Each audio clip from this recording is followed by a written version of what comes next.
I have not been to Minnesota in probably 20 years. Bring gas. Welcome to Flagrant Howls, a Minnesota Timberwolves lifestyle podcast.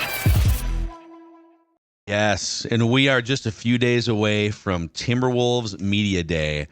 This off-microphone existential life discussion interrupted by a Wolves Media Day preview. But Kyle Theige, you're going to be in town on Monday. We're going to talk about the Wolves season and practice and just the lead up starting next week. More shakeups at the top of the NBA media ladder. I have WNBA takes today and a random Wolf of the week. So we're going to cram a lot into a short podcast here, my friend. A week from tomorrow, we're recording this as we always do on a Thursday, but a week from tomorrow, the Minnesota Timberwolves play a basketball game. It's Isn't that crazy? It's an exhibition. I do wish that at some point when we get a sports czar that we kick the NBA down the road like a month or something, because I'm still so into football, and I know you at Purple Daily is doing so many different videos and content, but I could use like another month. But I think getting into town on Monday, doing the media day circuit, talking to the coaches and everyone, I think it'll kind of ramp up. But then, yeah, training camp on Tuesday, all the guys are back already working out at the facilities. So a week from tomorrow, you're going to get to watch kind of your first vision of Rob Dillingham and Terrence Shannon Jr. and how they blend with a team that made the Western Conference Finals. Yeah, different vibe, because last year was you and I sat next to each other for like 3 hours as they rotated players and coaches in at Wolves Media Day. But last year, the tone was, does this thing work? You know, you guys, the last time we saw you guys at the end of Rudy's first year, you were limping into the playoffs, getting smoked, giving up 26-point leads, punching each other, you know, in the final game of the year. And everyone was kind of unsure about what was happening with the organization. And now they're as solidified as you can be after one big step forward in a Wolves franchise that hasn't had a whole lot of that. But when you go to Media Day on Monday, and maybe we can sneak in an extra podcast. We'll figure out the schedule next week. But what are 2 or 3 of the things you are most interested in hearing about? This has changed recently, and credit, I've mentioned this before to Dane, but like Britt Robson, the legend himself, did a 4-part series with Chris Finch, and it was, I'm disappointed it wasn't 6 parts, knowing Britt, by the way. Yeah, it could have gone for hours. Transcribing that had to have sucked. But, you've covered sports and been around teams for a really long time. You don't really get that access.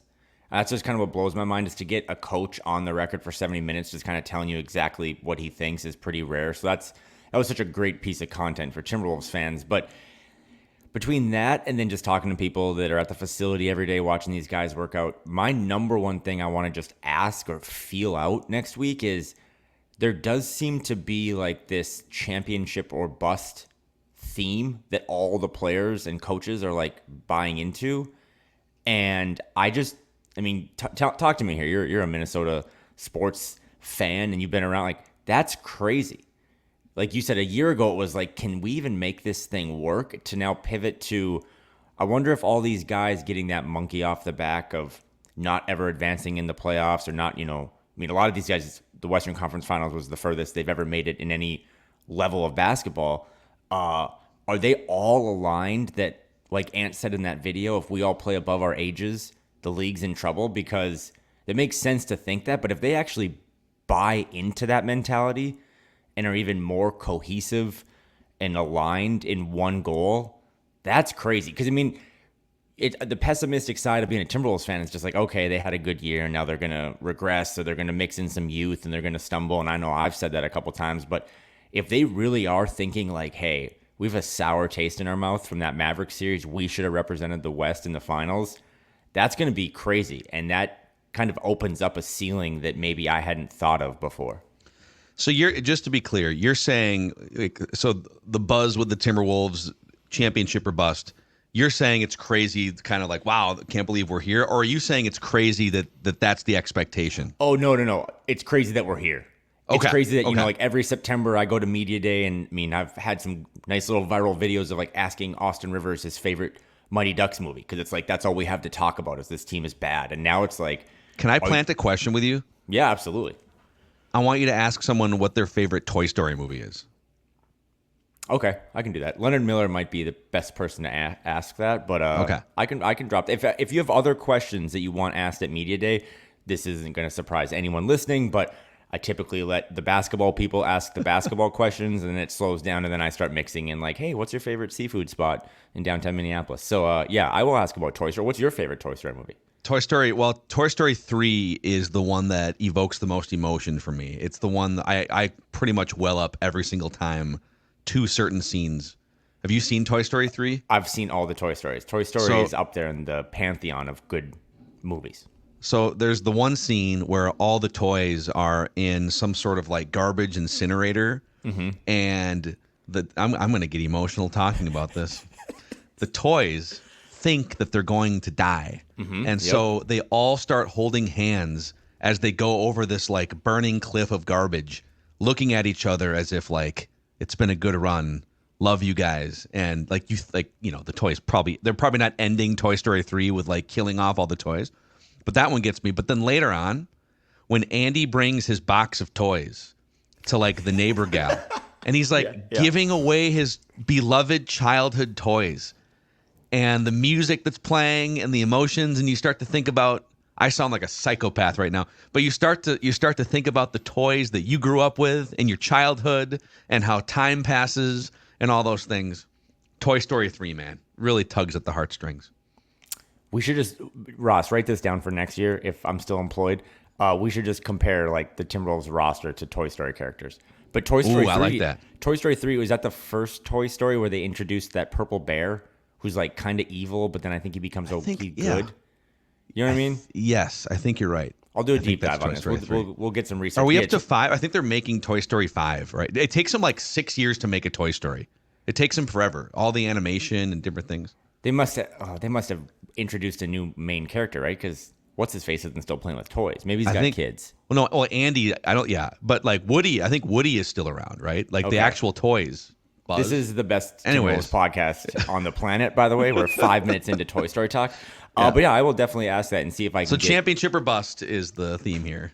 And favorite Toy Story character. But no, I mean, it is just crazy. And again, maybe I'm just still out of Wolves shape or still kind of living off of last year's fumes. But it's just, I mean, it's almost just exciting. I'm saying this, it's crazy in a positive, fun way of, you know, all summer when the NBA podcast, the ones that still exist, maybe we can get into that, they're saying 5 or 6 teams have a real shot. And that's kind of how the NBA works. You don't really see like in the NFL, like some random team that went 3-14 all of a sudden is winning their division the next year. So it's the Thunder, it's the Nuggets, it's the Celtics, it's the Sixers, but it's also the Timberwolves. And that, for me, Phil, as long as I've been doing this is the first time that they're like in that argument and in that conversation, and it's not a joke or people aren't like, no, they can't be in there. They actually believe that this team can win the West, come out of the West, and possibly win a title depending on what happens in the East. Yeah, I think the championship or bust thing, here's what I'd love to do. I'm going to go through this exercise sort of thinking out loud, and if you want to piggyback off me, fire away. But I think this is a good time to I just want to verbalize my own expectations for this team. With the Vikings on Purple Daily, we talk about the only thing left to do in franchise history, 60-plus years, 64 years of Vikings existence. And they've got like the second or third most division titles. They've got like the third best, fifth best winning percentage. They're the only really good NFL franchise that's never won a Super Bowl. So like every decision that they make as a franchise should be through the lens of, does this get us closer to winning a Super Bowl, or are we settling for just sneaking into the playoffs, right? And that's why I loved come up with a new strategy at quarterback, load up your roster. You know, Kevin O'Connell looks like the right coach. With the Wolves, I don't think the franchise, like just to zoom out to 30,000 feet, I don't think the franchise is in championship or bust mode necessarily. But I will say it's a championship like for this season. But I do think it's a championship or bust era that we are entering into here. So 3 straight playoff appearances. Anthony Edwards, 23 years old. Right now, his sidekicks are Cat and Gobert. In 5 years, if he's still here, hopefully he is, he'll have different sidekicks, most likely. So what I'd love to see is Kevin Garnett had, I think it was 10 years or 9 years of playoffs, whatever it was. Maybe it was 8. I think it was 8 years of playoffs. I want to see 10 years from Anthony Edwards, age 21, the first year he made it, into his early 30s. I want to see 10 to 12 years, playoffs all the time, usually fighting for one of the top 4 seeds in the Western Conference, making deep runs into the Western Conference Finals. I mean, you're going to, over the next 10 years, you're going to be going up against some badass young players. Luka Doncic is in that mix. I mean, the Nuggets are still a thing with Jokic, Shai Gilgeous-Alexander. So you're not going to get there every year. But I want to see like 10 years, 12 years of long-term regular runs deep into May and early June, and at least a couple titles. Like, I think Anthony Edwards is good enough over the next, 8 years to bring home a couple championships. Start with one. So it's less about championship or bust this year for me, and it's more about maximize this era that you are entering into, a 23-year-old superstar that probably isn't fully realized for 3 more years. Yeah, I agree with all that. And championship or bust probably sounds too dramatic. I think when it's been told to me, or just kind of feeling out the vibes at the practice facility, it's more about just an alignment of everyone again being on the same page. Because again, last summer, a lot of guys got paid, Ant and Jaden and Nas and Nikhil and all that stuff. So it allowed them to just kind of play basketball this past season. And again, it led to the best season in 20 years. But now, a year later, guys like Nas or Rudy who have player options next summer, or Nikhil's a free agent. I mean, there's just a lot of other things that could distract this team if players became selfish or kind of looking out for their own. And it does seem like they're not just resting on the fact of, hey, we actually did just have the best year in 2 decades, that they're like, we left, I know we say meat on the bone all the time, but we left meat on the bone this last season. We should have represented the West. So words in September are one thing. It'll be interesting to see how they come out and perform. I was kind of looking at their schedule, Phil, and they have a lot of easier games in late October, early November. So they could kind of get out to another hot start. And I think just how they manage those expectations, how they manage an aligned goal of, like you said, and in the NBA, if you go back and look at the list of NBA champions, maybe outside of the Raptors year with Kawhi, these teams that do eventually get over the hump and win a title have a lot of years where they made the first round, second round, or second round, third round, but you do kind of have to go through the growing pains in the NBA. You don't just, like I said, you don't go 30-52 and then all of a sudden win the title. So the Wolves now 3 years in a row under Ant and under Finch, Western Conference Finals last year, they've probably had enough growing pains now that, yeah, maybe they are ready to break through that final ceiling and win a title. The Nuggets pattern, which Tim Connolly obviously was the architect of that before he came to Minnesota. So interesting to see them. They find Mike Malone. It took them 3 years of missing the playoffs with Mike Malone and a young Jokic, a 21, 22, 23-year-old Jokic.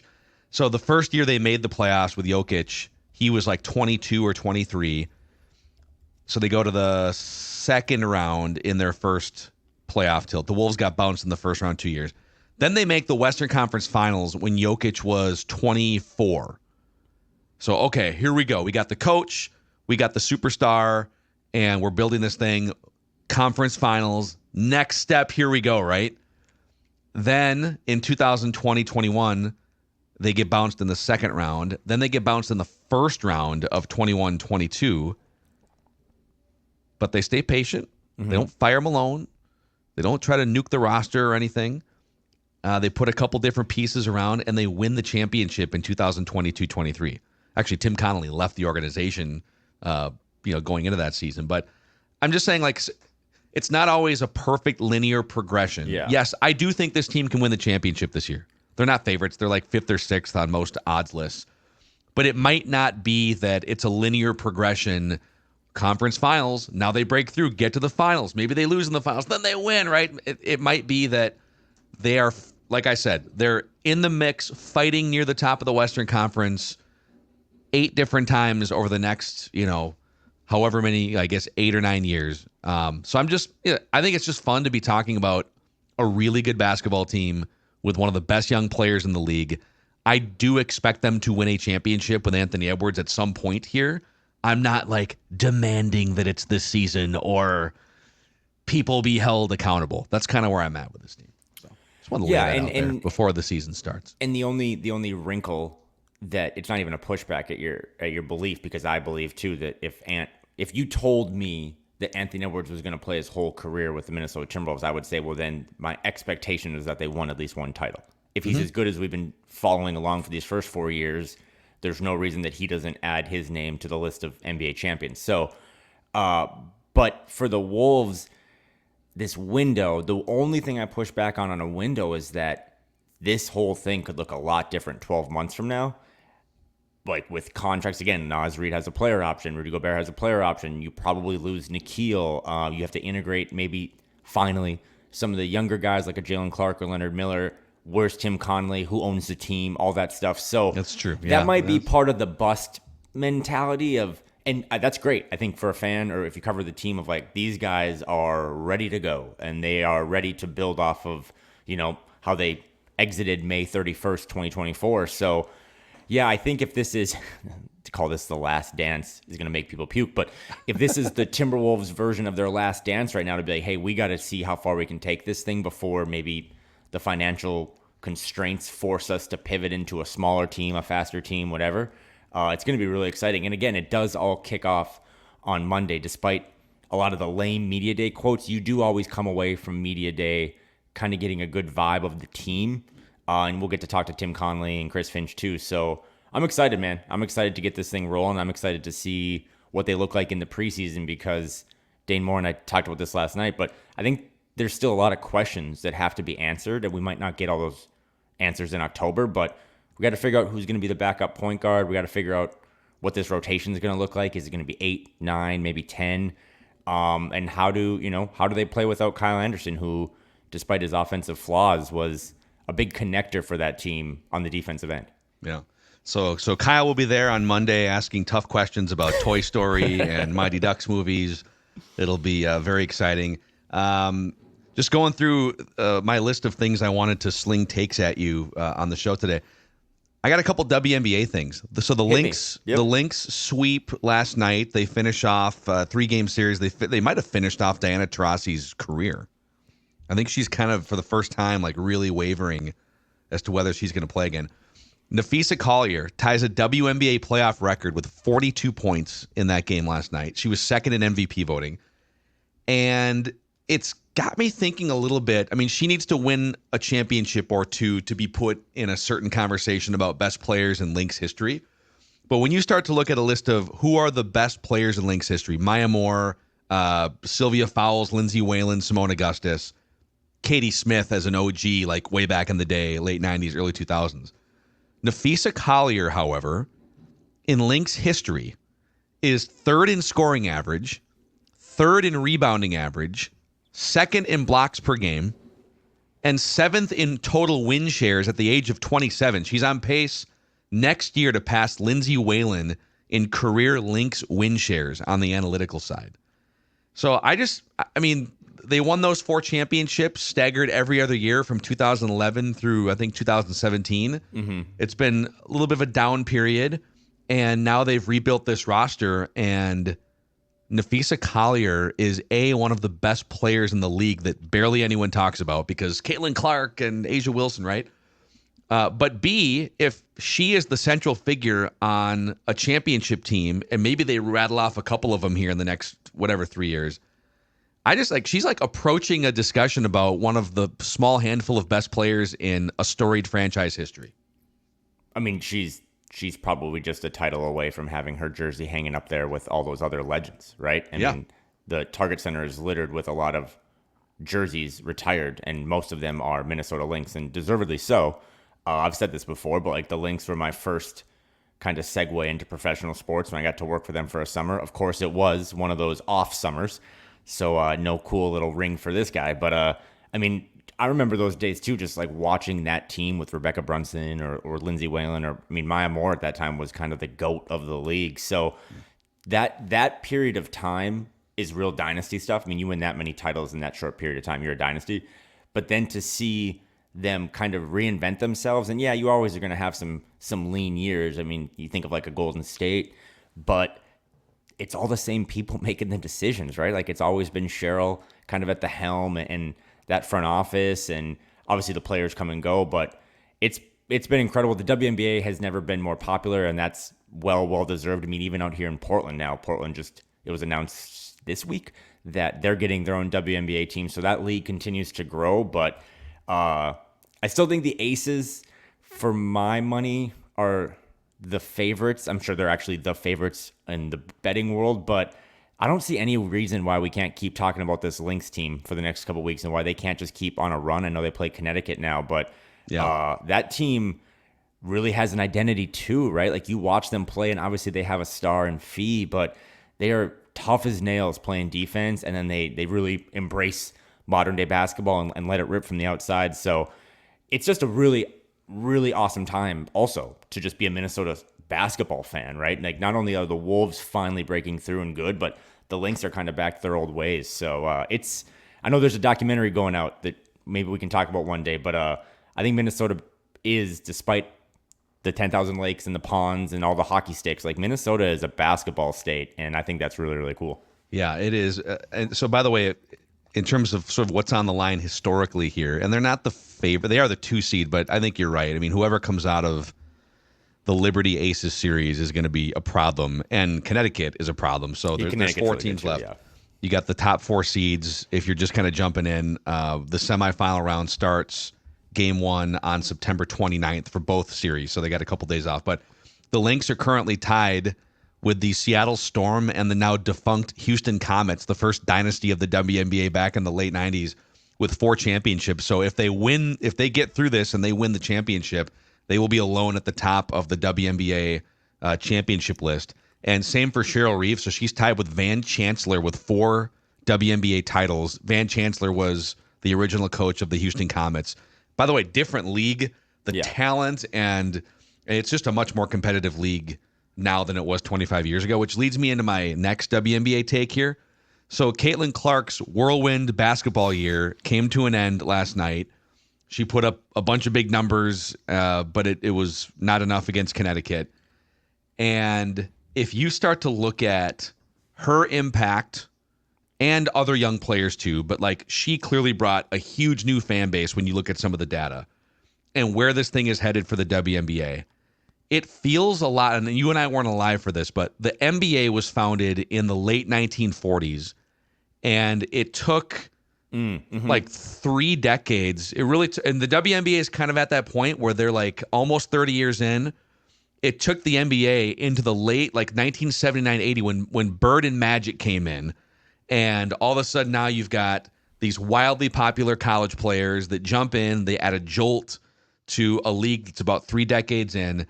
And then national TV exposure where they start putting the NBA Finals on live instead of on tape delay. So the media starts coming around. And boom, explosion for the NBA, right? It kind of feels similar right now with the WNBA. If you look, dude, I was looking this up before the show. Caitlin Clark jumps into the league 5 minutes after Iowa gets bounced, by the way. Like she had time to take one deep breath, and then the draft, and then boom. And listening to her exit press conference last night, she's like, I've barely had time to reflect on my Iowa career coming to an end. And so it's going to be nice to be able to just chill for a couple months. League-wide attendance for the WNBA, 1.6 million last year, 2.3 million this year. Last year, 0 teams averaged over 10,000 fans per game. This year, 6 teams averaged over 10,000 fans per game, including the Fever at 17,000 average. And I don't have this in front of me, but I'll bet you there's a lot of NBA teams that aren't bringing in 17,000 average. I mean, hell, the Twins didn't put 17,000 people in for a playoffs on the line game last night at Target Field. Sellouts. More than half of all WNBA games were sellouts in 2024, a 156% increase from the previous season. TV viewership was up on the national platforms, nearly triple from the previous season. And the online store, they just sampled like 1 week during the season and saw a 756% increase in transactions compared to the same period in the previous year. So I guess my take here is the Lynx are sitting atop or near the top of a league right now that's just on fire. I find myself every time the Fever play just checking to see what Caitlin Clark's numbers are for that particular night. Does she have 10 assists? Whatever it is. There's just this league is in a much different place, public interest, than it was a year ago, and I think it's awesome. I should clean this up because I do actually care. The Liberty are the favorites right now, plus 140 to win the title. Then it's the Aces, then the Lynx, and Connecticut. But they're all kind of jumbled together. So the Final Four in the WNBA. But everything you said, I echo. Just not only, and like I said, I'm a little biased because I worked there. I did like game stuff and fan relations. But it is the WNBA has really great fans. And I think this happens in a lot of sports. I think there's sometimes where there's little talent ebbs and flows. I haven't followed the WNBA my whole career, but in this last chunk of years, like not only are the fans great, and you've seen expansion obviously in Portland, but even in Golden State, but the talent level is crazy. I mean, when I was working for the Lynx, I do remember that, opposing teams would come in every now and then. There was a team that just didn't have a lot of great players. And obviously the Lynx had 4 Hall of Famers that they threw out there. But yeah, I mean, you look around, even like LA, the Sparks, who had a really down year, they have some real young, nice talent. We'll see what Theige does next year coming into the league. Like, that's another. She's gonna completely, do kind of what Caitlin Clark did for Indiana. She's gonna do that for whoever gets the rights to draft her. And there's other talent coming through the pipeline. There's some local Oregon products out here that are gonna be really good in the WNBA. So I say all that rambling just to say it is also a really nice. If you're a Minnesota sports fan specifically, or you love basketball, the Wolves kind of dropped off the radar at the beginning of June, and the Lynx just picked it right back up, and they've been playing elite basketball. If you're looking for something to do this weekend, like go to a bar and watch those games with Lynx fans, because I do think that, if they can beat Connecticut, they can beat anyone. So, and again, credit to Cheryl Reeve, because she has been there the whole time. She's kind of the Greg Popovich of the WNBA in a sense. And she has just built to a dynasty and then found a way to kind of build something else up again. And that's really difficult to do. And from a Timberwolves standpoint, an organization that never could build it in the first place, it is pretty cool to watch. So, and I will say, watching the game last night, I did notice from a Timberwolves perspective or a Lynx perspective that there was both sets of ownership groups sitting courtside. So we'll see how that goes. Okay. That's not going to... I love how we have to wait like 2 or 3 more months for that whole thing to play out. Just awkwardly into another season. I think maybe Doogie had this, but that arbitration starts on like November 5th or something, and then like the election is November 6th. So I'm just going to sit back that week and just see what happens. Gosh. By the way, I'll clean something up here too, or be more specific. So the Indiana Fever, 17,000 plus fans per game for Caitlin Clark. And that was an equal or higher average attendance per game than the Chicago White Sox, Tampa Bay Rays, Miami Marlins, Oakland A's, Major League Baseball teams. And also on the NBA side, 17,000-ish was equal to the Thunder, Kings, Rockets, Nets, Suns, Pelicans, Hawks, Wizards, Grizzlies, Hornets, and I think the Pacers. So that's crazy. I love it. I love to see the game grow, and I think there's more people covering it, and I think we even need more people doing, Lynx pods or writing about the teams. So it's cool to see sports grow. I mean, this is a really nasty segue, but it's cool to see sports coverage grow for a sport that deserves it. And all my favorite sports. I love basketball. I love football. And then you also wake up one morning like today, and you wake up and you realize that the best guy doing it on the NBA side, Zach Lowe, is out of a job. And so here, let me read. I'll read this because we might be breaking this news to listeners. Last week we talked about Woj. Now maybe there was some. Is it possible there was some jockeying behind the scenes, and it's being painted as Woj getting? I don't know, but Woj left apparently on his own. Zach Lowe did not. So this is from The Athletic. ESPN has parted ways with NBA senior writer Zach Lowe as part of the network's continuing layoffs, a source told The Athletic. Lowe follows some earlier dismissals of NFL personalities like RG3 and Sam Ponder. The moves are part of the network's fiscal year planning that ends at the conclusion of September. ESPN and Lowe both declined to comment. Lowe's salary, which was in excess of 7 figures annually, was the biggest factor in ESPN's decision, according to sources briefed on the terms of his contract. He had been with ESPN for 12 years. He helped found Bill Simmons' Grantland website, had the Low Post podcast. He was on like some of their TV things.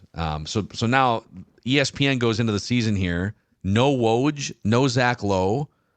Open for business for an NBA insider and one of the great NBA, I guess, writers or storytellers. So super interesting. Now, I get what ESPN's doing here. They're looking for two things. Mostly, they're looking for big-time newsbreakers. So Schefter's going to make millions. Woj made millions. Jeff Passan makes a bunch of money on the baseball side. So either top newsbreakers or they're looking for wildly entertaining hot take artists or opinionists or former players, I guess. And I love Zach Lowe too, but he doesn't really fit either one. Like he'll break some news, but he's not like an insider or in that way. Like he's not the Woj. And he's also not going to go on TV and necessarily be like inflammatory or wildly entertaining in that way. And that's the line, for better or worse, that ESPN is clearly drawing with some of the moves that they've made. So interesting.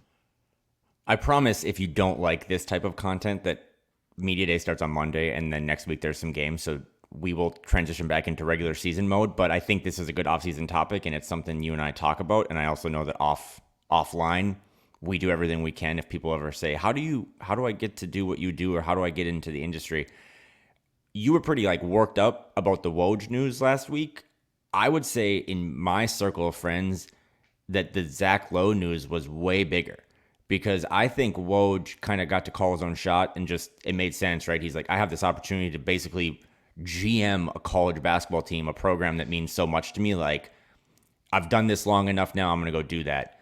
Zach Lowe, by all accounts, this was not his decision. I mean, I think he had JJ Redick on his pod like yesterday and got like a really good soundbite where JJ Redick basically spilled the tea on who the starting five for the Lakers is going to be. But it's devastating.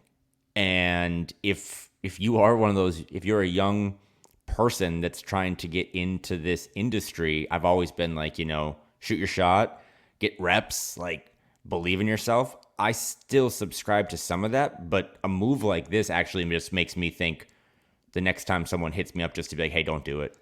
See, I actually disagree because he's going to get scooped up either by Bill Simmons in The Ringer or The Athletic. Like he's going to be jobless for 10 seconds.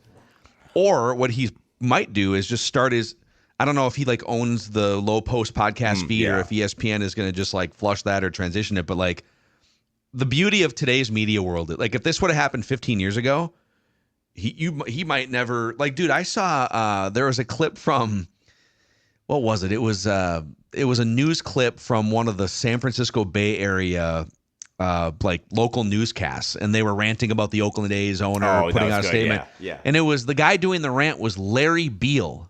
Do you remember Larry? He was a Sports Center anchor for years in like the 90s and early 2000s. Yeah. And I thought I was like, Larry Beal, man. Yeah, like for a long time, you get let go from ESPN and poof, you're gone.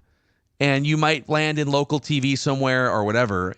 But the good news is in 2024, if you're a Zach Lowe, you don't really need it. Whether he's on ESPN or not, Kyle Theige and your friends in your text thread will soon be able to consume all of the Zach Lowe content that they want. And he's got a big enough platform and friends in the industry where he's going to make probably a lot of money, if not a lot more money. Okay. So no, that was a good retort. I needed that because I should have he's not going to be gone forever. Like he'll still get no, to but I consume should content. amend that. And now this actually touches home a little bit for me. If you're trying to like, if someone were to ask Kilby, maybe right, like I want to be a Sports Center anchor, I would say no, or like I don't think that's the move. But if you want to get into sports on like the media side or the content side, I do think there might secretly be more options than ever. But I would hammer home, and this is where I'll throw it back to you, I would hammer home the idea of do it yourself or go independent, right? Like it's never been easier to create a digital newsletter or a podcast. I mean, Dane Moore, who is our friend, but also employs me, like I think he's a great example of do it on your own, get sponsors.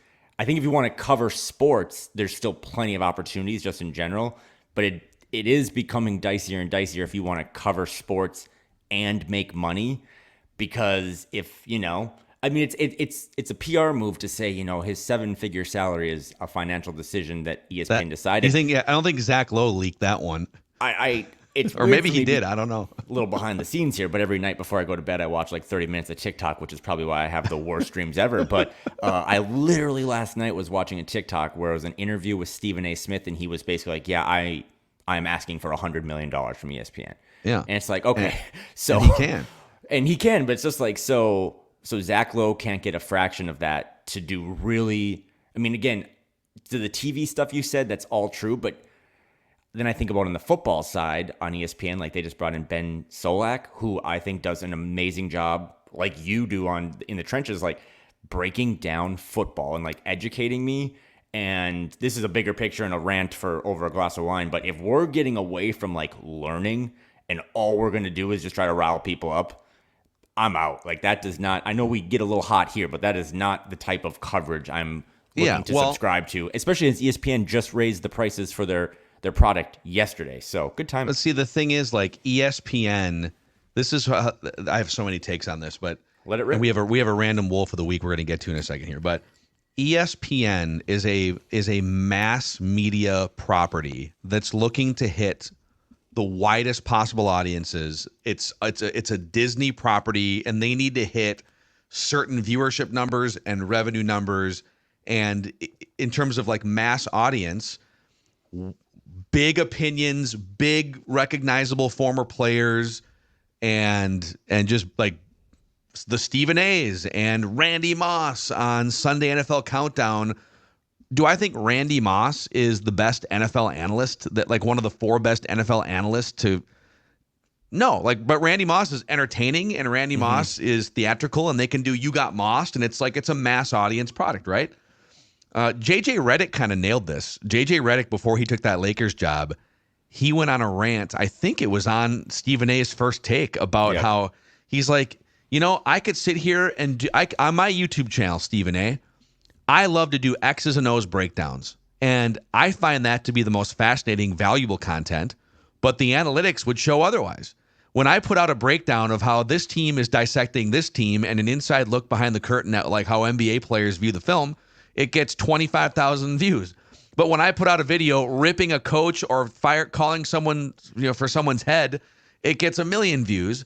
And ESPN is constantly trying to weigh McAfee or, this other person over here. And by the way, I enjoy a taste of everything. Like same. I'll take a little hot take in my breakfast, but I also would love a good breakdown from Brett Coleman's NFL Films YouTube channel, right? So ESPN clearly decided that Zach Lowe was not a big enough entertainer or household name to justify paying him over $1 million a year, nor was he was kind of without a lane for what ESPN wants to do. But there's other companies that might either be smaller or maybe he can do his own thing independently and still have a platform that do value the work. Like The Ringer would be a perfect place. Team him back up with Bill Simmons. Russillo, and Zach Lowe can do some speculation and some breakdowns, and it'll be great. And I guess my last point on this is, he may not fit what ESPN wants to do, but he won't be gone. Like, you'll be able to consume Zach Lowe content somewhere in today's media ecosystem. And that's probably the biggest difference between the Woj stuff, right? Is I still haven't really grieved that I did click the no more notifications. I don't need to know what the Bonnies are up to in November, but he's not coming back. Like, he didn't die, but he's not coming back to our lives in the NBA sphere. Whereas, Zach Lowe will land on his feet. It is, again, sports media or the NBA, which we cover here. KOC goes from the Ringer to Yahoo. Jake Fisher leaves Yahoo. Like, Zach Lowe's a free agent. There's no more Woj. Like, for all this to kind of happen now, I mean, I know that contracts and all this stuff typically tie these guys into kind of the mid-December, but right now, I mean, you don't really know where you're getting your coverage or where you're getting your news from. So subscribe to Flagrant Howls. Yes, your favorite Timberwolves lifestyle podcast. Hey, before we get to our random wolf of the week here with producer extraordinaire Ross, KW Outdoor Solutions is supporting Flagrant Howls, and they're supporting you as holiday outdoor light hanging season approaches. KW Outdoor Solutions will handle everything: design, installation, maintenance, takedown, and storage. They can do roof lines, trees, shrubs, They'll do it all. You can choose from a variety of colors and patterns if you want to go classic single colored look, or if you want to go full Clark Griswold. KW Outdoor Solutions is here to help you. Locally owned and operated in the Twin Cities Metro. You can learn more at kwoutdoorsolutions.com. kwoutdoorsolutions.com. He is producer extraordinaire Ross Brendel. Are we down to the goatee, or you look like you cleaned up your budding beard a little bit? Just the neckline. It may be a little bit of maybe a lighting issue, maybe just a camera issue. But no, it is. I think we're pushing almost a full month now, and this is the best that I can do. I think what you're seeing, Phil, is I think we should vote every week. Now. I'm voting. We keep it going forward here. Put it on the poll. Kyle, what do you think? I support. I just shaved last night, a little behind the scenes too for the YouTube audience, but I support you just growing it out, man. Just let it grow out, and then like when the snow finally leaves, and I guess for you probably is May, we can clean you up, but just let it go for a little bit. Have a different era for you. This is the Ross Eras tour. Here's the thing. That's the only time I'll ever be linked to I almost said Paris Hilton. Wow, to Taylor Swift. No, there's a throwback for you. I'm an open book, as you boys know, and I told you I originally started growing this thing to cover up an acne outbreak. It's now also possible that this is causing an acne outbreak because I'm now it's like ingrown. So. Yeah, it's tough, man. Now I'm getting damned more, if you do, damned if you don't. Damned if you don't. So Ross has the random wolf of the week here. All time, Kyle has 21 wins. I have 10 wins. The last handful of random wolves were Doug West, Latrell Sprewell, Jordan McLaughlin, Tony Campbell, Kevin Martin, and Jeff Teague. So that's a list to chew on right there. Ross is going to throw out a series of clues. We're each going to get a heat check guess right off the top, and then 3 incorrect guesses. If one of us hits a third strike, the other one wins automatically. No Googling. You may Control F search to see if we've done a random wolf that you were about to guess. Well, how about that for the algorithm, by the way? I didn't realize that all the names that you just named right there, those are fairly easy ones to work with. It's been a while since it pulled up an Omri Caspi or somebody like that. Well, pretty good work by the algorithm. Which means today we're going to get, I don't want to burn a heat check guess, but you're going to get somebody who only played Todd Murphy is going to be one 10-day contract with the Timberwolves in 1994. Are you boys ready? Let's get it. Yeah, let's do this. Here we go. All right, here we go. Random Wolf of the Week. Believe it or not, boys, this Random Wolf of the Week never played all 82 games in an NBA season. Never played all 82 games in an NBA season. Do you want to guess Pekovic, or should I? Who wants to burn him as a heat check here? Yeah, heat check, boys. What do you got? Take it away. Nikola Pekovic. That's a great guess for never playing all 82 games. That's not correct, though. Does not count against you. Corey Brewer. Oh. Did we not have Corey Brewer at some point? We haven't. I didn't. That's not correct. That. Okay. That's not correct. Can't wait till one of us hits the heat check. It's going to be great. So great. It will happen. In theory, it gets easier with each passing random wolf of the week. This random wolf of the week played in the NBA, the Israeli League, the French League, the Ukrainian League, the Greek League, the German League, and the Turkish League. I'm assuming they have more real names than that. That's just what I was able to unearth on the internet. Apologies to our Those European are the official listeners. names. Yeah. Those are the official branding. The Turkish League Finals. Yes. The Yemen League. Yeah. All right. Believe it or not, gentlemen, this random wolf of the week, very difficult to come up with clues for. That is your third clue. The algorithm. So we have basically played basketball. Is that it? So we're down to initials? We're down to initials at this point. Already. So far we have played basketball. Let's turn this into Wheel of Fortune. Can we buy? All right, let me buy an E. Can I buy an owl? Or an owl of owl? Easy, Hermione. Ross, easy. how many syllables is the word owl? 1.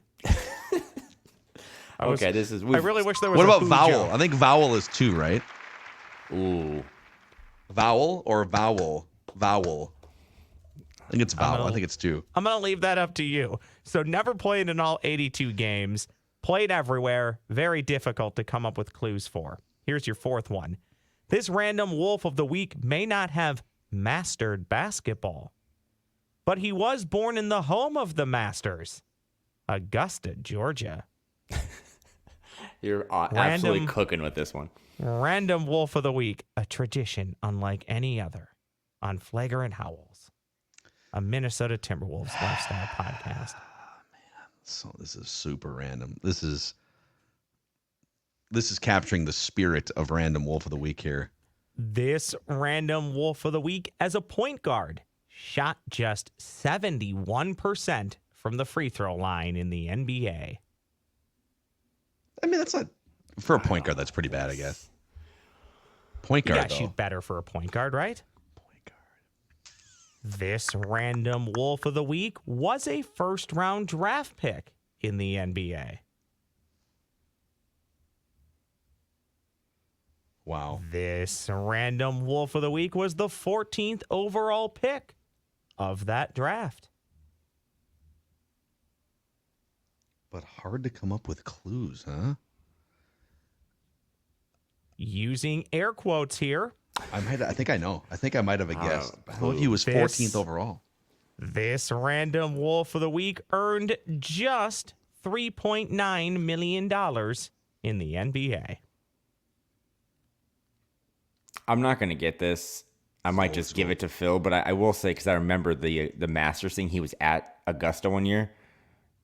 But Horace Grant is from Augusta, but he didn't play for the Wolves. But I'm just going to say Horace Grant. He's also not a point. He fits nothing that you just said, but I love Kyle. He's just like, just give me a strike. Pretty much. I want to participate in this one and keep my streak going of participating, but Horace Grant is from Augusta, Georgia, and was at the Masters a couple years ago, and he did probably not play for the Wolves. I don't know. Kind of incredible that Horace Grant didn't finish out his career playing for the Minnesota Timberwolves. That's a good point. He would have fit right in. Did we Okay, Did we use? I'm gonna Control F here. What's his name? Last name. But if I say it, it's gonna be an official guess, right? Phil, you can take my guesses. This one. I can't think of his first name though, but his last name. I don't want to say it because then Kyle jumps in and wins. No, I won't. I promise. Okay, just give us another clue. Okay. I can't say what I want to say because if Kyle gets the other part of it and guesses the name, then it's over. This Random Wolf of the Week scored his single game high in points on December 19th of 2000 with just 14 points. This is the saddest one you've ever done. I don't even like. I may have mistyped the points. We'll have to go back and check that, but it's either 14 or 19, which tells you it's still a sad one. Okay, I'm just thinking of like, because with the salary, you've basically told us it's a point guard who didn't make a lot of money despite being a first round pick. So I figured like 90s, maybe early 2000s, and then you put it 2000. So I'm trying to think of, there's not that many point guards that played for the Wolves in that era. The guy that I was thinking of, I think was a little bit later than this, but Derek Martin. Is it Derek Martin? Derek Martin is not correct. Okay, so we both have a strike now. This Random Wolf of the Week is currently 45 years young. Okay, so he would have been a young player then when. Wait. Is this Will Avery? It is Will Avery. Yes! Oh, I got the Will Avery one. Let's go. Will Avery. Proud of you. Oh, it was destiny. There is just not a lot remarkable about Will Avery's career. I'm so happy. I don't have to get any other correct ones. He was my heat check for like 5 consecutive. That's why I had to throw you off on clue number 1 by mixing in the 82 games and getting you thinking it's a better player all time than Will Avery. Oh, he's Will an Avery, man. Assistant coach for Duke now. Interesting. Did I say NBA? I'm sorry. No. That's yell at me for that. I think I said NBA. No, you're good. You didn't give us an assistant coach. He joined Duke's staff last summer, so you could have told me his name was Dude, Will. He was a lottery pick, right? 14th overall. 14th overall. Lottery pick, man. He never in the played heart of the cage here. Never played for anybody other than the Minnesota Timberwolves. He scored. How nuts is that? 2.7 points per game in 142 career NBA games, and could not shoot. Can you look at the career high? I think I fudged that. I put down 14, but it might have been 19. I only get game logs by year, so it's hard to. I got to scroll through. Oh, here, career Not a big high in deal. points, 16. 16. Okay, so I was way off. What did you turns say? Out you can't trust anything I tell you. These all might be invalid. I think he was drafted or playing around the time that Toy Story 1 came out, to bring it back full circle. So, Actually, no, it was Toy Story 2. If when Will he was Avery showed up at my door in a Flagrant Howls t-shirt, I don't think I would recognize him. So I'm proud of you. I'm happy for you. We got that one off your chest, but I still don't even know if I know who that is. So I'm dating myself. Will Really? Avery. Let's go. Was that the same draft as our guy Paul Grant from the University of Wisconsin, who may have actually been worse than Will Avery? Let's see. Timberwolves draft history, because that was right draft- around the time where they lost like 3 straight years of first-round picks. He might have been their last first-round pick until Indy Eby in 2003, right? That draft rocked. I don't know what Ross name you said, but that was the Quincy Lewis draft. Oh, Wally Zerbiak was their first-round pick. yes, 6th you're overall, right. Yep, and then that Will was- Avery was 14th overall. Okay. The top 5 went Elton Brand, Steve Francis, Baron Davis, Lamar Odom, and then Jonathan Bender, and then followed up Minnesota at 6 with Wally Zerbiak. So pretty Yeah. impressive. Like Sean Marion, Jason Terry, Meta World Peace, Andrei Kirilenko. There's like half of the random Wolves were drafted in that draft. So It's a lot of Wolves right hey, there. I've got one to set you. I should have said this earlier, and maybe Phil, you can steal this for the offseason, but we referenced my group chat earlier and Zach Lowe and stuff. The topic du jour of the week was just the Timberwolves are good now. But I'll throw this to you. You guys can use it if you want. Just going to ask you straight up to 2 of my best friends. Would you trade the Minnesota Timberwolves for Patrick Mahomes? Wow. No. Wow. Okay. Not that. Now that we have I'm just Kevin asking- Just O'Connell. a question. We've got Kevin O'Connell and JJ McCarthy. I will take my gamble on. I want to have my cake and eat it too. Okay. I think the Vikings. In fact, I had this take loaded up for Purple Daily, My bad. but I think the Vikings win a Super Bowl in 2026. Okay. I think next year they make a run with first year JJ McCarthy, and then I think it all comes together in 2026. And so we don't need. I'd rather have my cake and eat it too, and have both Anthony Edwards and JJ McCarthy winning championships around here. Do I get to rebuild the Timberwolves roster from ground zero? Or are they just gone forever? No, like the team is essentially sent to They Kansas moved to City. Vegas, or yeah. So it's the Kansas City Timberwolves and your quarterback No. of the Minnesota Vikings. Okay, just asking. I wouldn't do that, but if I could rebuild the Timberwolves, I would consider it, because I think if you bring Patrick Mahomes to the Minnesota Vikings next year, it's middle of the year, I think Patrick Mahomes probably wins a couple of Super Bowls for the Minnesota Vikings. Just ask if Maybe the Vikings have that quarterback in waiting in J.J. McCarthy, but I'd rather take the proven commodity. Phil's putting his name on stuff now. Like if the Vikings, Yeah, not even Wait. saying in the coming years. He put a year on it. It'll be a right. I just added it to my write that down prediction database here. I'll make this prediction on Wednesday's Purple Daily. Well, If write the- this down. Write this down, Phil. Your Minnesota Lynx will win the WNBA Finals in 4 games over the Mystics. So there you go. Oh, a sweep? Full circle. over the Whoa, wait. Mystics. The Mystics aren't in the. Sorry, Liberty. Liberty, okay. Liberty and justice for all. Listen, man, if the Vikings win a title in 2026, and that might be the peak of Ant's powers, and the Timberwolves win a title, if those 2 teams win a title in the same year, I will get a tattoo of Crunch doing the skull chant anywhere on my body. Okay. Because I would also just quit content. I would just be like, That's I'm the happiest man ever. Write that verbally down. binding. That's Write that down. verbally Crunch binding. tattoo, hands, any part of my body if they both win a title. We're just let's just make sure we capture everything that was just predicted here and said in the last 5 minutes of this podcast to hold each other accountable. So, hey, good session here. Will Avery, work. let's go. Show it, LFG. For Kyle, for producer extraordinaire Ross, I am Phil, and this is a Timberwolves lifestyle podcast.